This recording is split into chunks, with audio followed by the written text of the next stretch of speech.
Good afternoon. I'm Richard Nago, and you're watching Brooklyn Free Speech, Channel 1. It is Saturday, December 23rd, 2017, and this is a special program on the current state of public education in New York City, specifically public higher education, otherwise known around here as the City University of New York, or CUNY. Although CUNY students officially ended the fall 2017 semester just 3 days ago, and the holiday season is finally in sight, we are still here discussing and reflecting on the consequences of an education system that is underperforming.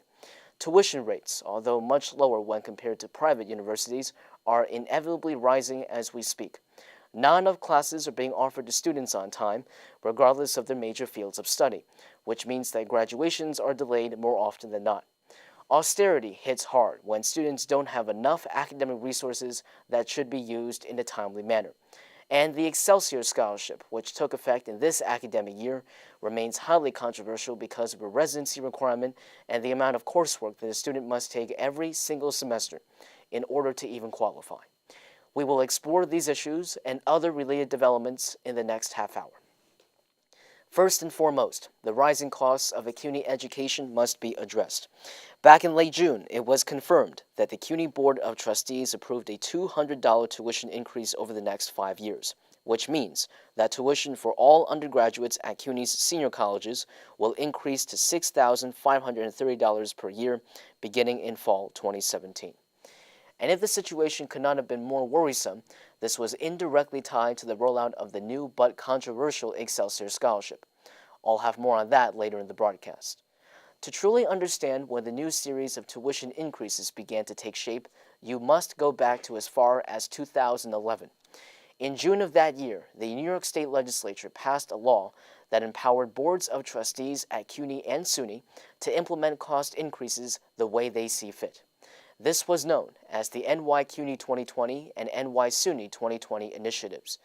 Is it any wonder that more and more students cannot even graduate on time because they just cannot afford the books and the resources needed to complete every single semester of coursework? What you're about to see now is a video that was actually produced by BRIC TV, the mainstream cable and digital network owned and operated by BRIC that primarily produces content based in Brooklyn and serves the borough's residents.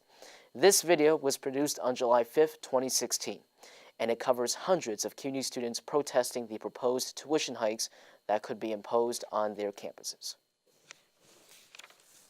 Cuomo says cut back! We say fight back! Cuomo says cut back! We say fight back! Fight back! Fight back! Cut back! Fight back! Higher education! Higher education! No incarceration! No incarceration! Higher education! Higher education! No incarceration! No incarceration! Higher education! Higher education! No incarceration! No incarceration! When I say invest...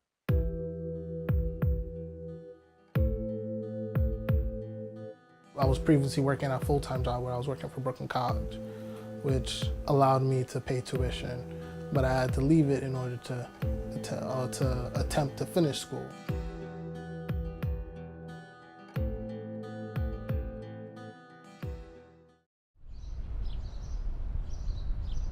So now I'm working overnight in Harlem, dealing with the homeless people. It gets really tough to work overnight and to take that money to pay my bills in order to travel to go to school, in order to help my mom so that we can still live here, so I can have a cell phone every month. It gets really tough as you start having to count every last penny. The city of New York is probably one of the most expensive cities across the world. So when we talk about tuition, we're also talking about the ancillary costs like Metro cards. Metro cards have gone up over the past 5 years as well. Food prices have gone up. The rent has also gone up. Textbooks go up. But adding the conversation by just tuition alone would be a disservice to our students when we talk about just tuition. We have to talk about the full cost of attending CUNY.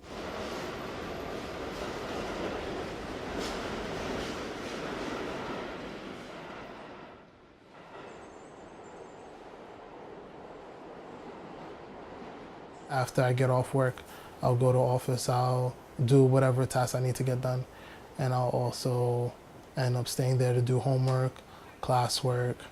There's times where I may even sleep over there because I can't come home and manage to wake up to go back to school early in the morning. I mean, everyone should have a plate by 30. Right. So we can give it a 45 minutes and do the pictures. CUNY students, the undergraduates, are 75% people of color, Latino, Black, and Asian students. They are very predominantly people of low income. More than half of CUNY students have family incomes of $30,000 or less a year, and many are much poorer than that. The funding for CUNY from the state and the city of New York has decreased over the years. And as a result, the state and the city have both asked students to pay more in tuition. Each of you will have 10 minutes to finish your presentations. I do want to go to graduate school, and my intention is to go to Brooklyn College. If tuition was to keep raising by the time I want to go, it's gonna really deter me of whether or not I want to attend graduate school or I look elsewhere. CUNY was once free. Actually, my family went to CUNY for free. And then in the 70s, there was the institution of tuition. But things began to change as the city began to change. And so when I went to school in the 90s, what we were facing was a real rollback, right? So they wanted to raise the tuition, which was really hard for a lot of the families that had been there. And I was at Hunter College at the time. Members of a group called SLAM. It stands for Student Liberation Action Movement. And this may just be the beginning.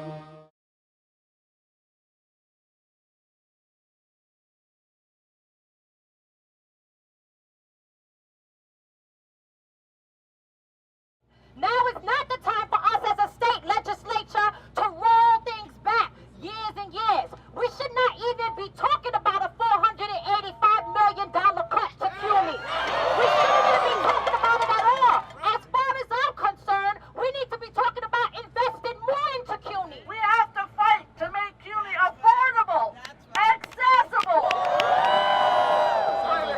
Power to the people. Power to the people. Power to the people. Power to the people. Power to CUNY. Power to CUNY. Power to the people. So the march was really centered around showing our state legislators, our governor, our local elected officials that CUNY students and the CUNY community as a whole was watching their every move, and organize our students to show them that there is power in the numbers. Education is a right. Fight, fight, fight, fight. Education is a right. Save CUNY. Save CUNY. I want to go into the field of informatics more, where I'm dealing with the EHRs in a hospital. So I want to be able to work in a hospital. I guess if I can't afford it and I can't go, I can't obtain that goal. Save CUNY. Save CUNY. Save CUNY.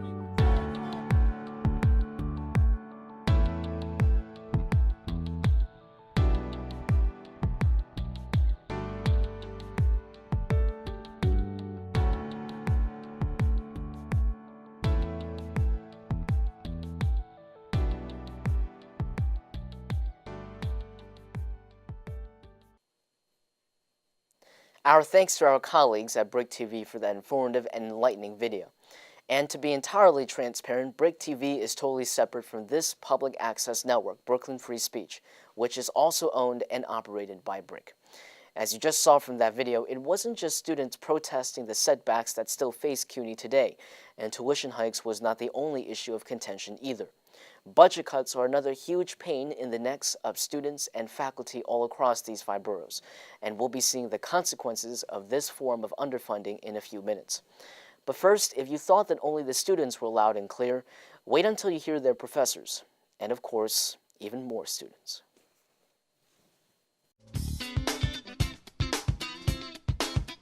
CUNY! Don't let CUNY die! CUNY! Don't let CUNY die! CUNY! Don't let CUNY die! Barbara Bowen, I'm a professor at CUNY, and I'm president of the Professional Staff Congress CUNY. We are here to call on the governor and the legislature of New York to pass a budget that includes not only restoration of funds that were proposed by the governor for a cost shift, but also funds that are needed to increase the support for CUNY students, faculty, and staff. I'm Mobita Hashmi. I teach in the Department of Television and Radio at Brooklyn College. I'm at this protest because I believe completely in public education. What I know of CUNY is that it's an amazing resource, a place for everyone in New York, the citizens of New York, to get a good education. Cuomo is damaging that. He's systematically tearing that down. Roger Green, a member of the Professional Staff Congress, and also I teach at Meg Evans College. I think this is a prime example of the continued marginalization of working class people within our country, and we're very surprised that the governor would not agree to support the CUNY system in enabling us to have a contract that we've been needing for over close to 6 years. Education is a right, right, right, right. My name is Ann Poston. I've been teaching at Queens College for 4 or 5 years in the English department as an adjunct. I took a year off to take a prestigious fellowship, and I came back and I couldn't get health insurance anymore. And then I was waiting for that year to be up so I could get my health insurance again, and I didn't get the 2 classes I needed to. So I'm like out on the front lines teaching these students and not getting health care and not knowing what's going to happen the next semester, if I'm going to get health care, if I'm going to get enough classes to make it. That's the rich, not the poor, not the war, CUNY. My name is Talia, and I go to City College. And I'm here as a working class undocumented student who has been paying tuition out of pocket and would not be able to afford a tuition increase. I'm Isa. I'm a member of DC 37 and the PSC, and I'm a CUNY student at the CUNY Graduate Center. My tuition's been going up steadily every single year. How much more can we take? I mean, this university was established for working class students, and it's no longer that. It's becoming privatized, and there's nothing left for us. What do we want? When do we want it? Now! I'm David Harvey, and I'm a distinguished professor at the CUNY Graduate Center. The attack on public education has been going on for many, many years now. It's going on for at least 30 or 40 years. Since the 1970s, in fact, there's been a systematic defunding of public education in California, Michigan, and here also. And you see the subsidies that are given to Columbia, NYU, and all the rest of it, and we're not getting anything. And it's this kind of philosophical thing that public education is a bad thing, and we have to pay for it, and so students are now getting more and more highly indebted.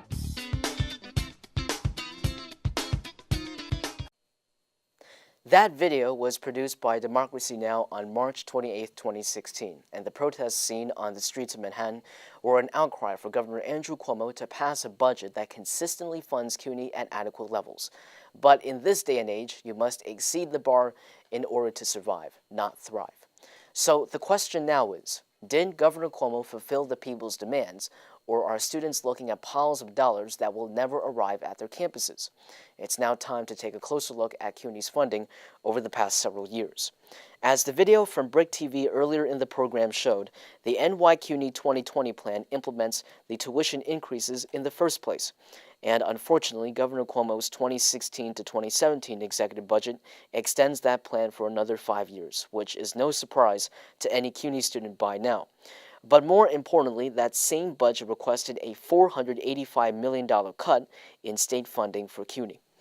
Despite the bad news, Governor Cuomo's executive budget for the current 2018 fiscal year somehow paints an opposite picture. For CUNY's senior colleges alone, which means that community colleges and graduate schools are not included here, Albany increased funding for campuses like Brooklyn College and Baruch College from $1.239 billion in the last academic year to $1.269 billion in this academic year, which is an increase of $30 million or 2.5%. But even if that's true, budget books do not tell the whole story. The BRIC TV video also announced that on March 31st, 2016, Albany gave $1.7 billion in state funding to CUNY, which means that funding for the 2016 to 2017 academic year was $461 million less than what was given in 2015 to 2016. In other words, $431 million in funding was lost over the past 3 consecutive academic years, including this one. Now, of course, you did not tune into this program to just be deluged by countless numbers and statistics, although we'll see several more figures as the broadcast goes on. But the numbers are crucial in understanding how the lives of students are hit hard by them on a daily basis. Consider what the New York Times wrote about the City College of New York, CUNY's flagship school, on May 28, 2016. On the City College of New York's handsome Gothic campus, leaking ceilings have turned hallways into obstacle courses of buckets. The bathrooms sometimes run out of toilet paper. The lectures are becoming uncomfortably overcrowded, and course selections are dwindling because of steep budget cuts. It's one thing to have these dreadful words spoken, read, or written to any college student in this country tonight. But it's another thing to have those words describe the one campus that literally founded the entire CUNY system as we know it today. In fact, both institutions were founded back in 1847. Although the future remains uncertain and shaky, one thing is clear. It is appalling for an institution known as the poor man's Harvard to have survived over 170 years so far and still have the dreadful conditions described just now in the context of the 21st century. The governor's cut in funding, which I mentioned earlier, is actually Albany's way of shifting more of the costs and the burdens to this city itself. Tuition now makes 45% of CUNY's $3.2 billion budget, as opposed to a 20% share in 1989. And in a sign that matters are getting more desperate, Albany's funding for the senior colleges has dropped by 17% over the past 8 years, and all the while, enrollment at those schools went up by over 12% in that same time frame. If all of this information seems hard to believe at first, it's because the same New York Times article we referred to moments ago profiled these two stories. 22-year-old Anae McAllister was a City College senior that wanted to graduate with a bachelor's degree in English and an education concentration because she wanted to be a teacher after college. But when some of her major courses were canceled, she needed another year and at least $6,000 in extra cash flow to earn what she wanted. And Robert Farrell, an associate library professor at Lehman College, told the paper that his library's book budget in 2015 to 2016 was just $13,000 in total, as opposed to $60,000 a decade ago. The library's roof is not even fully protected from leaks. A rainstorm damaged about 200 books in 2013, and a tarp still covered those products at the time. Plus, the library had to cut back on academic journals and database subscriptions. So, with costs rising and schools underperforming due to a lack of funding and resources, Governor Cuomo recently created the Excelsior Scholarship, which is basically free tuition for CUNY and SUNY students throughout all of New York State. At first, this seemed like welcome news to CUNY students because it's the first time since 1976 that such a tempting alternative has been made available to low-income students. However, there are strings attached. First, students must currently be residents of New York State, but that requirement in and of itself is vague because it could either imply that out-of-state residents are not eligible for a scholarship if they left their home states to attend a CUNY school, or if they have to be residents during and or after their undergraduate education in CUNY. This is the reason why this new scholarship is so controversial. In addition to that, eligible students must take at least 30 credits of coursework per academic year, which would be at least 15 credits for every fall and spring semester. Last but not least, as is similar to the first requirement, students must live and work in New York after graduation for the amount of time they received the scholarship. For example, if a student received the scholarship for all 4 years of his education, assuming that he or she graduates on time, then he or she must live and work in this state for an additional 4 years. If not, all of the scholarship money earned will be revoked. As of this academic year, students whose families make $100,000 a year or less can receive the Excelsior Scholarship under the specified criteria. However, the benchmark will be raised to $125,000 per year by fall 2019. At this point, the work and residency requirements alone would make this scholarship a sell-off to those that are well off without it, and therefore would not serve as many of the students truly in need, as Governor Cuomo had promised since day one. But what do CUNY students themselves think about this new opportunity, so to speak? Students at the CUNY Graduate School of Journalism produced this report for its news magazine program 219 West in June of this year to talk to fellow CUNY students about it. New York's governor is a man who knows how to draw attention. This is serious. Cuomo has denied rumors he's thinking about a run for president.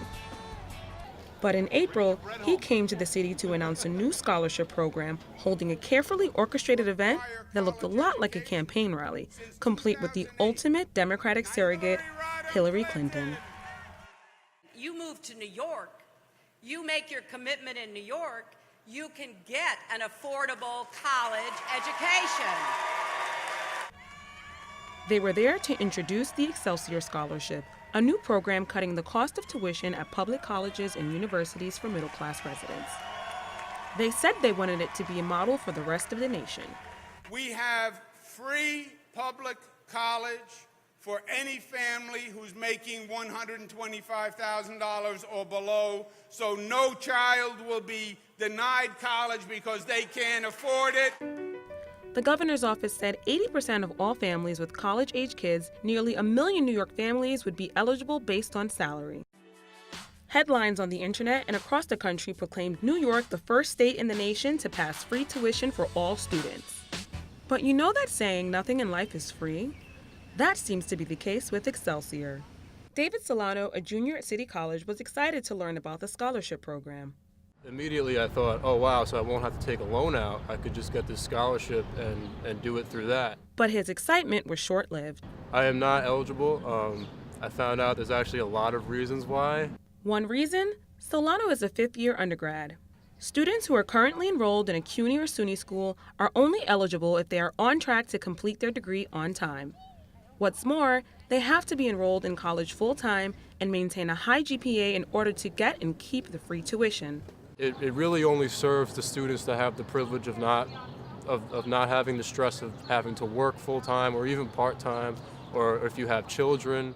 The Excelsior is considered a last dollar program, which means the plan goes into effect only after other scholarships and grants have kicked in. So it's not necessarily benefiting the poorer students whose tuition is often covered by federal Pell Grants or state aid. What these students need most? Assistance with living expenses, books, and arbitrary fees, which are not covered by Excelsior. If you qualify for the scholarship, you get the tuition free. But then if you want to live on campus, or if you have to live on campus, you're still on your own and you're going to have to take out loans, and it's still going to put you in a decent amount of debt. Adding insult to injury, the same legislation that created the Excelsior Scholarship also calls for a $1,000 increase in tuition at public colleges over the next 5 years, which means that those who don't qualify will actually have to pay more. Mike Devin is a member of Make CUNY Free Again, a campus group that opposes the governor's plan. So we have Cuomo's plan, and people like to talk about that. And it's all over the media, and people think that we've won when they see that our governor thinks that free education is a good thing. But it turns out that that plan is exclusionary. Because, he says, the estimated 8,300 undocumented undergrads in New York's public system are not eligible. The other catch? After graduating, students must live and work in New York for the same number of years they've received the scholarship. If not, they risk paying back the state the funding they've received for school. Well, me personally, I would like to travel and go places. So if I'm like binded by staying in this program, then I feel like I'm limited to my education. So with all these qualifiers, how many students are actually left? SUNY originally estimated that 80,000 of its students would be eligible for the scholarship, a number that was widely quoted in the press. But a few weeks later, they revised that estimate. Across all the campuses of SUNY and CUNY, they now say only 31,300 students will qualify. That's just 5% of undergrads. There's a lot of confusion surrounding Excelsior, as we found when we visited 4 different CUNY campuses in the weeks following the legislation's passage. Many students weren't even aware of it. Have you heard of the Excelsior Scholarship? No. You have not? No. No, I haven't heard of it. No. Tell me, what's it? We reached out to several high school counselors and college prep programs for an interview, but the consensus? They just didn't know enough about Excelsior to go on camera. And the governor's office did not return multiple calls or emails to 219 West. In the meantime, one student we spoke with says she'll take whatever she can get. The government is helping you pay for your tuition. You got your tuition. The least you could do, right? Pay for your books, pay for your boarding. At least it's one thing that's not on your mind, and stop complaining. What has now been proven in this half hour is that public higher education in a metropolitan city that is supposed to represent the best of the United States of America, the nation of new beginnings and second chances, is now more vulnerable and has underperformed more than ever before. It's one thing for students to not get classes on time, tuition rates rising every semester, and professors not teaching their students the highest quality instruction that they can and should provide on a daily basis. But it's another thing for politicians at the highest levels of power to consistently underfund students and respected faculty because of good old politics and an underappreciation of what systems like CUNY can provide for students that cannot afford to attend gold-plated names like NYU and Columbia. With the world as challenging and turbulent as it is today, and the value, quality, and accessibility of a college education questioned more than ever before, is it any wonder why trust and credibility is further eroding by the day? As the recent fall 2017 semester drew to a close, and with so many CUNY students about to enjoy a safe, restful, and joyous holiday season, I now end today's broadcast by wishing the same to all of them and to all of you, our loyal viewers. We thank you for watching Brooklyn Free Speech.